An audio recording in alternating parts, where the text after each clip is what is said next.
Salam yoldaşlar, hər vaxtınız xeyir olsun. Bugün keçirilən OTK testini izah edəcəm. Başlayaq birinci sualdan. 31-ci sual deyir. Deməli, onu da deyim ki, 2 və 3-cü qrup sualları eyni suallardır. Yəni 2-ci qrupda, 3-cü qrupda düşən suallar eyni suallardır.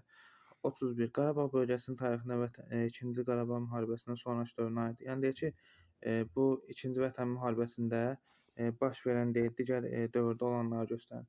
Xankəndi şəhərinin mərkəzinin dövlət bayrağının ucaldılması sonraya aiddir. Hadrut Qarabağ müharibəsi dövrünə aiddir. Füzuli limanının açılması sonraya aiddir. İranla sərhədin tam bərpa olunması həmin dövrə aiddir. Cavab olacaq 2-4 A bəndi. Onu da deyim ki, düzgün cavablanan variantlarını da aşağı hissədən qeyd edəcəm. 32-ci sual verilmiş nəticələrə uyğun döyüşləri müəyyən edin. Uyğunluğu soruşur. Bizans ordusu məğlub edildi. Konstantinopolun fəthi gecikdi. Macar Çex ordusu məğlub edildi. Uyğun olan döyüşləri tapmalıyıq. Və döyüşlərin nəticələri də bu hissədən verib. Deməli, Bizans ordusu məğlub edildi. Gelbolu, Maltepe döyüşündə məğlub edildi. Kosovo döyüşündə Bizans ordusu məğlub edilmirdi. Serbiya ordusuydu. Moxos döyüşündə hansı orduydu? Yadımıza salaq ki, Macar Çex ordusuydu. Niqbol döyüşündə Bolqarıstan ordusuydu 1396-da.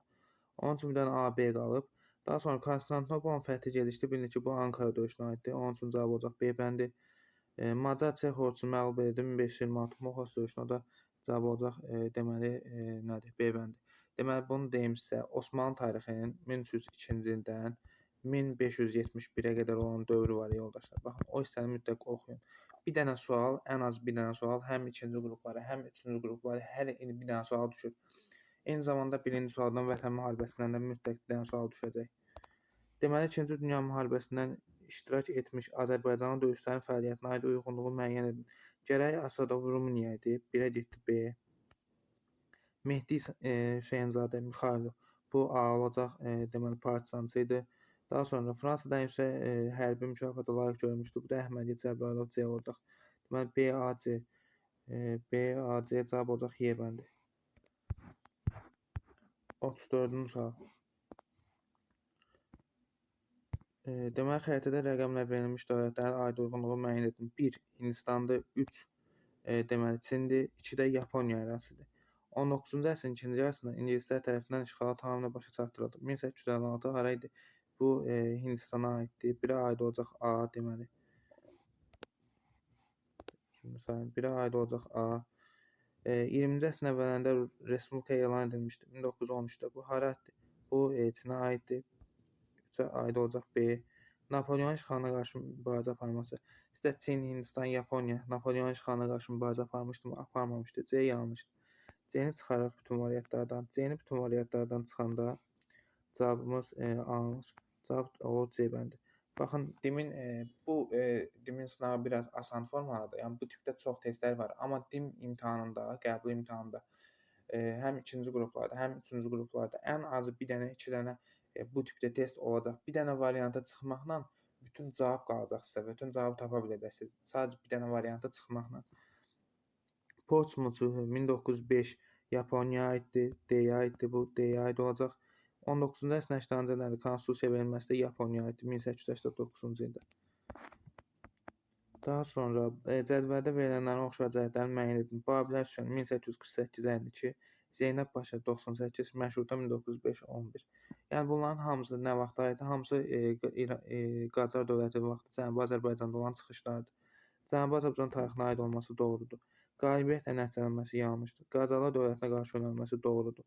19-cu əsrin birinci rübündə baş verməsi bu yanlışdır. Çünki Babillər üsyanı deyir ki, 19-cu əsrin birinci yarısında başlayıb, ikinci yarısında bitib. Zeynəb Paşa üsyanı 19-cu əsrin sonudur. Məşrutə hərəkatı 20-ci əsrin əvvəlidir. Çar Rusiyasının müstəmləkə zülmünə qarşı baş verməsi bu yanlışdır. Cavab nə olacaq? Cavab olacaq deməli 1-3 D bəndi. Daha sonra 35-36-cı sual. Arat da dövlət qurumu, Lulub dövlət qurumu, Kuti dövlət qurumu. Ərazi Urmiya gölündən Fars İran körfəzinə qədər uzanan hansı idi? Aratdadır. Üzr istəyirəm, Kutidir. 1-ə aid olacaq, 3-ə aid olacaq A. Dini idarəyə Maşmaş adlanan kahin başçılıq etməsi. Bu deməli 36-cı sualda Arat da dövlət qurumu, Lulub və Kuti dövlət qurumu. Ərazisi Urmiya gölündən Fars İran körfəzinə qədər uzanırdı. Bu aid olacaq Kutilərə. 3-ə aid olacaq A. Dini idarəyə Maşmaş adlanan kahin başçılıq edirdi. Bu deməli aid olacaq. Bu aid olacaq deməli B-yə, biri aid olacaq B. Hökmdar İmaşko indi bu Lullubilərə aid olacaq. Daha sonra Sargon heç birinə aid deyil. Deməli Sargon heç birinə aid deyil. D-ni bütün variantlardan çıxırıq. D-ni də bütün variantlardan çıxanda bir dənə cavab var bizə. Cavab var 1-ə B, 2-yə deməli C, 3-ə də A-dan Y olacaq. Akkad dövlətini süquta uğratmışdı. Bu da Kuti dövlət qurumuna aiddir. 37-ci sual. Hadisələrin nömrələrin yerini dəyişdirirsək, xronoloji doğru olar. Attilanın Bizans dövləti ilə müqaviləsi 434. Axund dövlətinin əyalətə tabe etməsi 484. Daha sonra Qaraxanlı dövlətinin yaranması, hansı Qaraxanlı? Qərbi Qaraxanlı, yəni Qaraxanlı dövlətinin iki hissəyə parçalanmasını soruşur. 1042. Bölgü xalqanın maneçiliyi qəbul etməsi. Bu 750-ci illərdə təxminən belə yadda saxlayın. Çinin Qərbi Göydaş dövlətinin asılı salması 650-ci illərdir. İndi biz burada 3 ilə bu 5-in yerini dəyişdirsək, düzgün xronoloji ardıcıllıq olacağımız olacaq C bəndi. 38-ci sual. Tarixində 20-ci əsrin Türkiyə tarixində 20-ci əsrin 70-ci illəri, 1970-ci illər və Türkiyə tarixini soruşur. Baxın, buradan mədəni inqilabı silərik, çünki mədəni inqilab Çinə aiddir. Ümumiyyətlə, mövzunun bu hissədən xəbərimiz varsa, mədəni inqilabı dərhal siləcək. 3 çıxır. Kənan Evreninin başçılığı rejim, bu hara aiddir? 1980-cı illərə aiddir. 1 də getdi. NATO-ya daxil olması 1952-dir, 50-ci illərdə, bu da getdi. Bir dənə qaldı siyasi sabitliyin pozulması, doğrudur. Ölkənin Kiprə qoşun yetməsi 1974, bu da doğru. Cavab olacaq 2-4 D bəndi. 39-cu sual.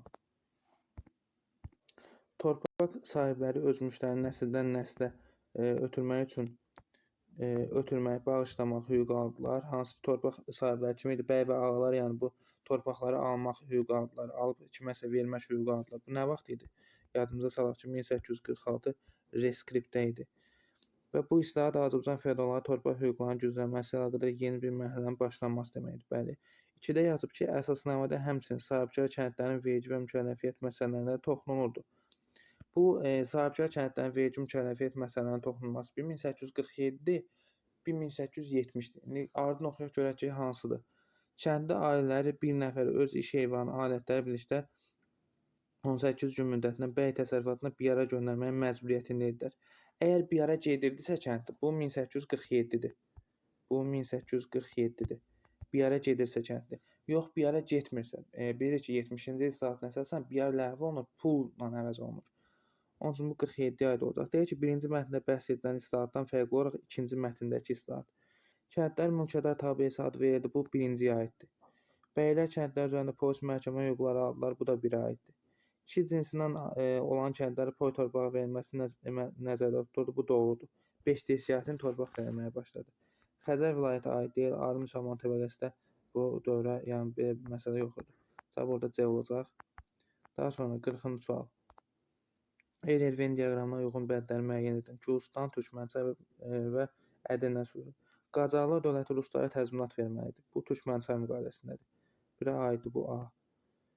Daha sonra Çar Aleksandrın hakimiyyət dövründə imzalanmışdır. 1801-25. Hansı düşür bura? 1-ə düşür. 1-ə olacaq B. Cənubi Qafqazda Çar Rusiyanın işğalları təsdiqləndi. Bu 4-ə aiddir. 4-ə olacaq nə? C. Hansı ki, Gürcüstan müqaviləsində Qacarlar təsdiqləyirdi. Naxçıvan və İrəvan istisna olmaqla digər Azərbaycan xanlıqlarının Çar Rusiyasına tabe olmağını. Türkmənçay müqaviləsində yenə Qacarlar təsdiqləyirdi. Naxçıvan və İrəvan da daxil olmaqla Şimali Azərbaycan xanlıqlarının, Şimali Azərbaycan ərazilərinin ruslara tabe edilməsini. Ədirnə müqaviləsində də Osmanlılar 1829-da təsdiqləyirdilər. Ahasıq paşanın bir hissəsi Rusiyaya ilhaq edilməsi, bu da Ədirnəyə aiddir, D-yə aiddir. İlk rus məskənlərinin yaradılması heç birinə aid deyil. Deməli, nə olacaq? 1-ə B, 2-yə A, 3-ə D, 4-ə C, cavab olacaq D bəndi. 41-ci sual.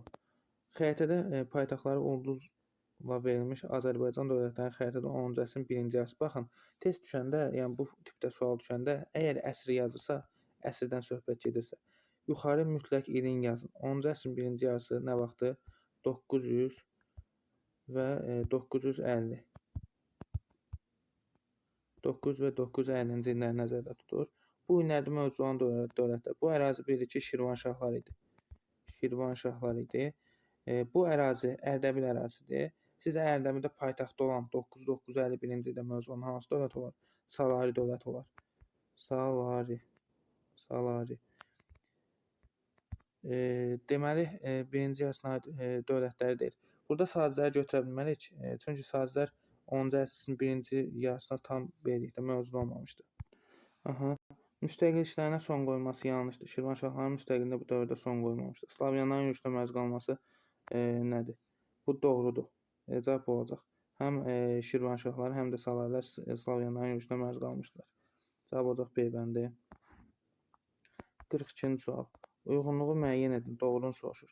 Azərbaycanda iqtisadi həyatına baş verən yeniliklər. İqtisadi həyat deyirsə, deməli söhbət puldan gedir. Yəni pul sayəsində ölkəyə hər hansı gəlir gedər sayəsində nəsə bir tədbir görülməlidir. 19-cu əsrin 60 və 70-ci illərin Cavad Məlikov başda ağ neft zavodu tikdirməsi. Bu doğrudur. Baxın, nə edəcək? Zavod tikdirir, neft zavodu. Ölkəyə nə gələcək? Pul gələcək. Deməli, bu iqtisadiyyata aiddir də. Bu həmçində 1863-dür. İndi də uyğun gəlir, fəaliyyətdə uyğun gəlir. Şəkidə ipək fabrikasının açılması 1861. Bu da aid. İpək fabrikası açılacaq, nə olacaq? Yenə pul gələcək də, iqtisadiyyatdır. Dərbənd quberniyasının yaradılması. Bunun iqtisadiyyatla bir əlaqəsi var? Yoxdur. Həmçində yoldaşlar, bunun ili də uyğun gəlmir. Dərbənd quberniyası 1860-da ləğv edilir, Bakıya birləşdirilir. Bu deməli deyir ki, yenə də uyğun gəlmir. Dövlət kəndlərinin köçmə hüququnun ləğv edilməsi 1853-də həmçinin iqtisadi tədbir deyil. Biri aid olacaq A-dan B. Bir dənə A-dan B bu variantda var, A variantında. İkinci hissəyə də baxaq, 70-ci illərdir. Bakı kənd idarəsinin yaradılması həm iqtisadi siyasət deyil, həmçində 1865-də uyğun gəlmir. Neft daşınmasına, vaqon sinirlərinin istifadə olunmağa başlaması. Bu uyğun gəlir. İqtisadidə sadəcə 1880-cı illər olduğuna görə bunu götürmürük. İrəvan şəhərinin özü idarə hüquq alması, bu 1878-dir. Sadəcə bu nədir? İqtisadi tədbir deyil. İnzibati tədbirdir. Onun üçün bu yanlışdır. Daha sonra ilk neft daşıyan tankerin istifadəyə verilməsi 1878-ci il. O doğru olacaq. Deməli, nə oldu? Biri A, B, 2-də D olacaq. Deməli, 42-də. Daha sonra 43-cü sual. Zərbəyə əsasən döyüşlərin düzgün ardıcılığı müəyyən edin. Ərəb-Xəzər müharibəsi, Bələncər döyüşü, Savalan və burada Ktesifon döyüşləri olacaq. Kadisiya və Ktesifon döyüşləri. Cavab C bəndi olacaq. 44-cü sual. Xəritədə ulduzda verilmiş şəhərin 18-ci əsr tarixinə aiddir. Çar Pyotrun qoşunları tərəfindən məğlub edilməsi. Xəritədə verilmiş ərazi haradır yoldaşlar? Baxırıq bu. İrəvan ərazisidir, eləmi? Deyək ki, Çar Pyotrun qoşunları tərəfindən işğal olunması. Bu ola bilər, bu ola bilməz. Pyotr bu hissədən gəlir, bu hissəni tutmuşdur. Osmanlılar isə bu hissədən gəlirdilər 18-ci əsrin əvvəlləri. Bu aid deyil. Abbas tərəfindən Osmanlı işğalından azad edilməsi. 18-ci əsrdə Şah 1-ci Abbasdan söhbət getmir. 17-ci əsrdə isə doğru olardı 1604. Burada cavab olacaq 3. Qarabağ xanlığının nasib vəziyyətə düşməsi, 4 ərazisində Sərdar sarayının tikilməsi doğrudur. Cavab olacaq 3 və 4. Deməli, cavab olacaq C bəndi. Qədim dövr tarixinə aid oxşarlıqlardan biri yanlışdır. Yanlış olanı tapmalıyıq. Şumerlər və Hunlar türk mənşəlidir, doğrudur. Yunan və Böyük Hun dövləti Makedoniya üsyanlarının hücumuna məruz qalmamışdır. Yunan dövləti qalsa da, ümumiyyətlə Yunanistan da Makedoniya üsyanlarının imperator deyilsə, hücumuna məruz qalmışdır deyə bilmərik. Həmçində Böyük Hun dövləti. Cavabımız elə B olacaq. Makedoniya və Yunanistan Roma Respublikası tərəfindən işğal edilmişdir. Doğrudur. 146 eramızdan əvvəl. Çin və Hindistan'da 3-cü yüzillikdə vahid dövlət yaranmışdır. Doğrudur. Qərbi Roma və Çin Hunların hücumuna məruz qalmışdır. Doğru deyə bilərik. Qərbi Roma dövləti Hunların hücumuna məruz qalmışdır. 451-də deyə bilərik. Atinanın 452. Hunlarla mübarizə aparması Çinlərə də aiddir. Böyük Hun dövlətinin zamanında. Almaniyada Weimar Respublikasının dövrü 1919 və 33. Deməli, ölkə millətlər cəmiyyətinə daxil olması 1926-dır. Doğrudur. Düşür. Sar vilayətinin referendumdan geri qaytarması 35-dir. Aid deyil. Avstriyanın dövlətə birləşməsi 38-dir. Aid deyil. 1938-də aid deyil. Locarno konfransı 1925-dir. Bu da aiddir. İtaliyandan Polad paktı 1939-dur. Bu da aid deyil. Cavab nə olacaq? 1 ilə 4 C bəndi olacaq. Səfəvi dövləti idarəçiliyinin Qaraqoyunlu dövlət idarəçiliyinin fərqli cəhətləri. Dövlətin başında qeyri-məhdud hakimiyyətə malik hökmdarın durması bu oxşardır, doğrudur. Bizdən fərqini soruşur. Daha doğrusu bunu atırıq. Bu oxşar olmaca götürmürük. Vəzirin maliyyə işlərinə baxması bu da doğrudur, oxşardır. Bunu da götürmürük. Hökmdarın yanında məşvərətçi orqan bu da oxşardır. Hökmdardan sonra ikinci şəxsin vəkil olması bu doğrudur, Səfəvilərə aiddir. Ancaq Ağqoyunlu və Qaraqoyunlu dövlətinə aid deyil. Bu Ağqoyunluların yerində Qaraqoyunluların yerində Ağqoyunlu da verilə bilər. Onlar da bilirik ki, idarə etmə tamamilə eyni olmuşdur. Bu da 47 Y olacaq cavab. 48-ci sual. Yusif Əbusac və Şəmsəddin Dənizcənin fəaliyyətinə aid ümumi cəhətlər. Şirvanşahlar dövlətinin asılı salınması, bəli. Yusif də salmışdı, Eldəniz də salmışdı. Gürcülər üzərində qələbə hər ikisində var. Yeni dövlətin əsasının qoyulması Şəmsəddində var. Yusifə aid deyil, götürə bilmərik. Azərbaycan ərazilərinin birləşdirilməsi hər ikisində var, doğrudur. Dəbilin dövlətə birləşdirilməsi Eldənizə aiddir, Yusifə aid deyil, bunu götürə bilmərik. Cavab olacaq deməli 1, 2 və 4 Y bəndi. 49-cu sual. Ağqoyunlu dövlətinin, baxın, Ağqoyunlu dövləti yazırsa, həmişə nə deyirik ki, Ağqoyunlu dövləti deyirsə, bu mütləq 1968-dən sonraya aiddir. Və Ağqoyunlu dövləti deyə bir test düşürsə və yaxud da Qaraqoyunlu dövləti deyə, Səfəvi dövləti deyə bir test düşürsə, mütləq sizin bizim verəcəkdə biz düşünməliyik ki, bunların əvvəlki dövrlərinə aid hadisələr var. O hadisələrdən nəsə variantlarda olmalıdır ki, bizi çaşdırmaq üçün onları salırlar. İndi baxaq Ağqoyunluların Qızıl Ordu, Osmanlı və Avropa dövlətlərinin münasibətlərinə. Deyir, Qızıl Orduyla münasibətləri Qaraqoyunlulara qarşı ittifaq yaratmışdı. Yoxdur belə bir şey. Sərhədlərin pozulmaması haqqında razılığa gəlmişdi. Bəli, doğrudur. Səfəvi dövlətinə qarşı saziş imzalamışdı. Xeyr, yoxdur. Qızıl Ordu dövlətindən heç bir dövlətə qarşı müqavilə bağlamayıb Ağqoyunlular. Birə aid olacaq B. Birə B olduğuna görə bir dənə cavab nə qalır? A bəndi qalır burada. 2-yə də Osmanlı dövləti nə olacaq? B. Bəyazıdin dövründə dostluq münasibətləri yaratmışdı. Ağqoyunlu Yaqub Padşah 2-ci Bəyazıddən yaratmışdı. Malatya döyüşündə Sultan Mehmedin qoşunlarını məğlub etmişdi 1473-də, bu da doğrudur. 3-ə də Avropa dövlətlərinin münasibətlərdə Venesiya ilə ittifaq bağlaması var. Nicah diplomatiyası ilə nədir? İstifadə edərək Trabzon krallığından müttəfiq qurulması aiddir. Bu 1461-dir. Ağqoyunlu dövləti yox, bəyliyinə aiddir. Onun üçün götürmürük onu. Ərdəbil şeyxlərinə qarşı hərbi ittifaq yaratması da bu nədir?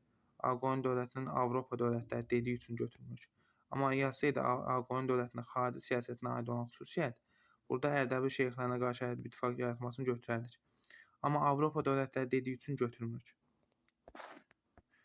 50-ci sual. Deyir ki, Qarabağ general qubernatorluğunun sərhədlərə daxil edildi. 1919-cu ilin yanvar ayında yaradılmışdı general qubernatorluq və onu deyir ki, 3-cü hökumət kabinetinin dövründə yaradılmışdı. Bakı dövrünə aid idi. Bakı dövrünə aid idi, 3-cü hökumət kabineti dövrünə aid idi. Deməli, hansı ərazilər? Bir Şuşa qədasıdır. Daha sonra Qazax ümumiyyətlə heç birinə aid deyildir. Bir Cavanşirdir. Daha sonra Cəbrayıldır, Zəngəzurdur. Vedibasar isə Naxçıvan dedi. Deməli, Şuşa, Cavanşir, Zəngəzur, Cəbrayıl bunlar dedi. Naxçıvan, Ordubad, Vedibasar isə deyir ki, Naxçıvanda idi. Cavab burada nə olacaq? Deməli, 1, 2, 5, 6. 1, 2, 5, 6 cavab olacaq C bəndi. 50-ci sualda. 51-ci sual. Pyotrdan fərqli olaraq Yekaterinaya aid olanı tapın deyir. Çar Rusiyası. Azərbaycan torpaqlarını yürüş etmişdi hər ikisi. Deməli, bundan fərqli olaraq bunu tapırıq. Hər ikisi Azərbaycan torpaqlarını yürüş etmişdi. Pyotr deyə bilərik ki, 1722. Yekaterinada Azərbaycanın 1796 Zubov. Baltik dəniz sahillərinin çıxışına aid olmuşdu. Bu Pyotra aiddir. Onun üçün götürmürük. Bizə isə Yekaterinaya aid olanı tapmalıyıq. Qaradənizdə üzmək hüququ qazanmışdı, doğrudur. Pyotr bunu qazana bilmədi. Yekaterina 1774 Kiçik Kaynaca sülhündən qazanmışdı, 3 doğrudur. Krım xanlığını işğal etmişdi 1783, bu da doğrudur. Resposparita ilə müqavilə heç birinə aid, Resposparita ilə müqavilə 1686-dır. Bunu da götürmürük. Deməli, burada olacaq 3 və 4 nədir? A bəndi. 51-də. Daha sonra 52-ci sual. Uyğunluq pozulmuşdur. Aslan Şahın Sultan elan edilməsi, Atabəy Eldənizin Rəqsəsul Sultanlığı idarə etməyə başlaması bizdən yanlış soruşur. Bu amma doğrudur. Bunu götürmürük 1160-cı ildə Böyük Atabəy titulu almışdı. Şirvanda Kəsranə sülaləsinin varlığına son qoyulması 1382-dir. Kəsranə 1027-1382. Səlcuq imperiyasının Azərbaycan işğalına başa çatdırması. Bu da isə əlaqəsi yoxdur bundan. Onun üçün Cavabımız elə B bəndi olacaq burada. Mənçöhrün Səlcuqlularla ittifaqı pozması və İraq Səlcuq hökmdarının bura yürüş etməsi 1123-də var idi. Bu doğrudur. Səlcuq hökmdarı Toğrulun Bağdadı tutması 1055. 1055'dir. Bu demək bu da doğrudur. Onun üçün bunu da götürmüş. Didiqor döyüşü 1121, Tiflis Müsəlman əmrinin son qalması 1122, bu da doğrudur. Onun üçün bunu da götürmüş. Daha sonra burada deməli 52-də cavab oldu B. 53-cü sual. Daş dövründən fərqli olaraq erkən və orta tunç dövrlərində əkinçilikdən sürünç formada istifadə edilirdi deyə bilərik. Daş dövründə yox idi, amma erkən tunç və orta tuncda istifadə edilirdi. Siklopik qalalar deyənmək son tuncdur. Əhalinin oturaq həyata keçməsi bütün bu oxşardır. Bunda deyənmək daş dövründə, neolit dövründə, neolit daş dövründə oturaq həyata keçmişdi. Sonrakı dövrlərdə də oturaq həyat olmuşdu. Köçmə yaylaq maldarlığı mövzusudur. Bunda deyə bilərik daş dövründə olmamışdı, amma erkən və orta tunç dövründə olmuşdu köçmə yaylaq maldarlığı. Daha sonra deməli 54-cü sual. Uyğunluğu müəyyən edin. Doğrunu soruşur. Doğruları tapmalıyıq. Açıq tipli testlərdir. Hastings döyüşü 1066. Fransada mərkəzləşmiş dövlət yox, İngiltərədə olmalı idi. Bizans xaçlara dəstək verilməsi ikinci xaçlı yürüşünü uğursuzluqla başa çatdı. Doğrudur. 2 də doğrudur. 1 yanlışdır, 2 doğrudur. Avropada rekonkist hərəkatının baş verməsi Latin imperiyası yox, İspaniya krallığının yaranması siyasəti doğru olardı. Bu yanlışdır. Həmçinin Latin imperiyası rekonkista yox, deyək ki, şərqə xaç yürüşü, səhəb yürüşü nəticəsində yaranmışdı. Bizansda yaranmışdı Latin imperiyası 1204-1261-ci illərdə. Deməli dedik ki, 3 də yanlışdır. 4. Vestfaliya sülhünün imzalanması 1648. Avropada dini müharibələrin başlanğıcı yox, Avropada dini müharibələri bitirən idi bu. Bu da yanlışdır. Augsburg sazişi 1555 protestantlara din azadlığının tanınması doğrudur. Cavab olacaq burada 2 və 5, yəni 4-də. 55-ci sual. Bu çaşdırıcı sualdır biraz. Deməli, Heydər Əliyevin 1-ci rəhbərliyi dövründən fərqli olaraq 2-ci rəhbərliyi dövründə. Baxın, 1-ci rəhbərliyi dövrü 1969-82-dir. 2-ci rəhbərliyi dövrü 2003, üzr istəyirəm, 1993-2003-ə qədər. 2003 yazıram burada. Deməli, əgər Heydər Əliyevin rəhbərlik yazırsa testdə, rəhbərlik bunu götürürük. Yox, prezidentlik yazırsa, siz 93, belə deyək, 98, 2003 götürürsünüz. Rəhbərlik yazanda birinci dövrdə nəzərdə tutulur. Konstitusiyanın qəbul edilməsi 2 dövrdə də var. Birinci dövrdə 1977, ikinci dövrdə 1995. Ağdam Xankəndi Dəmir yolunun deyək ki, burada deyək ki, Heydər Əliyevin 1-ci rəhbərlik dövründən fərqli olaraq 2-ci rəhbərlik dövrünə aid olanı tapın. Yəni biz 2003-ə aid olanı tapmalıyıq da. Ağdam Xankəndi Dəmir yolunun çəkilməsi 1979-dur. 1-ci rəhbərlik dövrünə aid. Bunu götürmüş. Çünki bizə 2-yə aid olanları soruşur. Əsrin müqaviləsi 1994 2-yə aiddir. Dövlət neft fondunun yaradılması 1999 2-yə aiddir. Cavab olacaq burada 3 və 4. Deməli 56-cı sual. Bədir döyüşündə müsəlmanların qalib gəlməsi 624. Daha sonra Əbu Müslim 750. Xodvik təxminən 510 götürə bilərik bunu. Otto 962. Deməli burada da nə olacaq? Birinci 3 olacaq. Daha sonra 1 olacaq. 3 1 deməli 2 4. 3 1 2 4. Uyğunluğu müəyyən edin. Monqolların birinci yürüşü və Xərzəmşah Cəlaləddin yürüşü. Bunlar acil olmuşdu. Monqolların birinci yürüşü deməli dedik ki 1220-22, Cəlaləddin 25-31. Usta bəndərin üsyanının baş verməsi bu kimə aiddir? Usta bəndər üsyanı. Xərzəmşah Cəlaləddinə aiddir 1231-də. Bura aid olacaq A. Azərbaycan bütövlükdə Ali Monqol xalqının tabe edilməsi ikinci yürüş aiddir, götürmüş. Şirvanşah 2-ci Axistan 1243-60-dır. Bunda götürmüş, aid deyil. 3-cü Fərbi Riyasəti götürə bilərdik. Xərzəmşah Cəlaləddin yürüşünə aid olana. Amma bunu yazdığı üçün götürmüş. Deməli, Təbriz şəhəri ələ keçirilməmişdir. Təbriz şəhərinin ələ keçirilməməsi Monqolların birinci yürüşünə aiddir. Təbriz və Gəncə ələ keçirilməmişdir bu dövrdə. Aksunqurlər dövləti süquta uğradılmışdır. Bu da Xərzəmşah Cəlaləddin dövrünə aiddir. Əslində burada dövlət yox, sualə yazmalıydı. Dövlət yanlış yazıb, sualə yazmalıydı. Amma yüksək ehtimalla bunda doğru cavab kimi götürəcəklər. A-Y götürməliyik burada. Amma dediyim kimi Aksunqurlər dövləti yox, sualə yazmalıydı. Deməli, burada nədir? 18-ci əsrin 30-cu illərində Azərbaycanda hakim sülalə nümayəndələri artıq feodal əyanlar və xalq arasında öz nüfuzlarını tamamilə itirmişdi. Yəni 1730-cu illərdə kim idi? Səfəvilər dövləti idi. Zəifləmişdi. Və xalq arasında öz nüfuzlarını tamamilə itirmişlər. Onlar daha ölkəni süquta gedən yolda xilas etmək iqtidarında deyildilər.